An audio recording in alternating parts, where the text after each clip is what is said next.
Welcome back to decode cinemas. ஹிக்பாக் Tamizha Aadhi. So இவருடைய 8வது படமான கடைசி உலகப்போர் இந்த படத்துலேருந்து ஃபர்ஸ்ட் கிளிம்ஸ் வீடியோவை இன்றைக்கி ரிலீஸ் பண்ணியிருக்காங்க. ஸோ அந்த ஒரு கிளிம்ஸ் வீடியோ எப்படிப்பட்ட கிளிம்ஸ் வீடியோ வந்திருக்கு, அந்த கிளிம்ஸ் வீடியோவில் என்னென்ன விஷயங்கள்லாம் காட்டியிருக்காங்க அப்படிங்கிறத இந்த வீடியோவில் நம்ம பேச போகிறோம். ஸோ வாங்க வீடியோக்குள்ள போனால், ஃபர்ஸ்ட் இந்த படத்தோட டேரக்ட் யார் பண்ணியிருக்கா அப்படிங்கிறத நம்ம ஹிக்பாக் ஆதி தான் பண்ணியிருக்காரு. மியூசிக்கும் அவர் தான் பண்ணியிருக்காரு.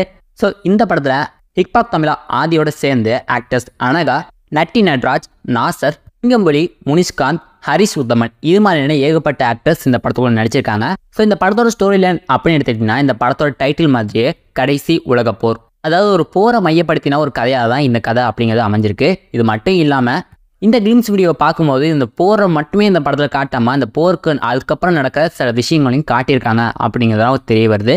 காரணம் என்ன அப்படின்னு கேட்டிங்கன்னா, நம்ம நிறைய போரில் நடக்கிற படங்கள்லாம் பார்த்துருப்போம். எக்ஸாக்டாக நம்ம பாகுபலி எடுத்துக்கலாம். அது வந்து ஒரு ப்ரீயாட்டிக், அதாவது பழங்காலத்தில் போர் எப்படி நடந்துச்சு அப்படிங்கிற மாதிரி. இது மட்டும் இல்லாமல் இன்னும் சொல்லப்போனால் டெரரிஸ்ட்டுக்கும் ஆர்மிக்கும் நடக்கிற வார், ஒரு நாட்டோட ஆர்மிக்கு இன்னொரு நாட்டோட ஆர்மிக்கு நடுவில் நடக்கிற வார், இது மாதிரி நிறைய படங்கள்லாம் நம்ம பார்த்துருப்போம். ஒரு நாட்டுக்கும் இன்னொரு நாட்டுக்கும் வார் நடக்கிறது கூட நம்ம சில படங்கள்லாம் பார்த்துருப்போம். ஆனால் அது எல்லா படத்துலையுமே அந்த போர் நடக்கிற சீக்வன்ஸை காட்டுவாங்க. ஆனால் அதுக்கப்புறம் நடக்கிற விஷயங்களை சில படங்களில் காட்டவே மாட்டாங்க. ஒரு நாட்டுக்குள்ளே இருக்க ஒரு ஏரியாவையோ இல்லை ஒரு சிட்டியையோ இன்னொரு நாட்டோட ஆர்மி வந்து கேட்சப் பண்ணி அதை அவங்களோட கண்ட்ரோல் கீழே கொண்டு வந்துட்டாங்கன்னா, அந்த இடத்துல வாழ்ந்த அந்த நாட்டோட மக்கள் எந்தளவுக்கு கஷ்டப்பட்டாங்க அப்படிங்கிறதெல்லாம் சில படங்களை காட்டியிருக்கவே மாட்டாங்க. ஸோ எக்ஸாக்டாக நான் பார்த்த வரைக்கும் 1000ல் ஒருவன் இந்த படத்தோட கிளைமேக்ஸ் சீனில் அது மாதிரி போஸ்டர்ஸ்லாம் காட்டியிருப்பாங்க. அதையும் தாண்டி தமிழ் சினிமாவில் அது மாதிரி படங்கள் வந்த மாதிரி எனக்கு எது ஞாபகம் இல்லை. சரி, அது மாதிரி ஏதாவது படங்கள் இருந்தால் மறக்காமல் கீழே கமெண்ட்ஸை சொல்லிட்டு போயிடுங்க.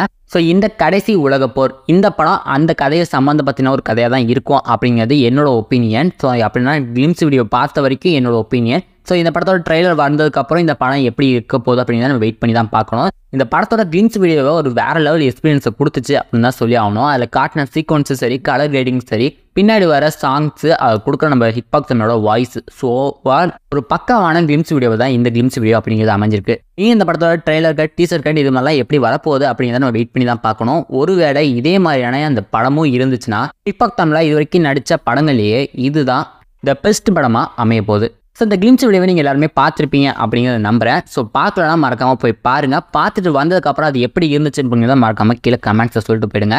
ஸோ இந்த வீடியோ பற்றி உங்களோட ஒப்பீனியனையும் மறக்காமல் கீழே கமெண்ட்ஸை சொல்லுங்கள். இந்த வீடியோ பிடிச்சிருந்தா மட்டும் லைக் பண்ணுங்கள். இது மாதிரியான சினிமாட்டோட ஏகப்பட்ட வீடியோஸை நம்ம சேனல் ரெகுலராக அப்டேட் பண்ணிட்டு வரோம். அந்த வீடியோ செக் பண்ணி பாருங்கள். பிடிச்ச நம்ம சேனலுக்கு சப்ஸ்கிரைப் பண்ணி சப்போர்ட் பண்ணுங்கள். பை.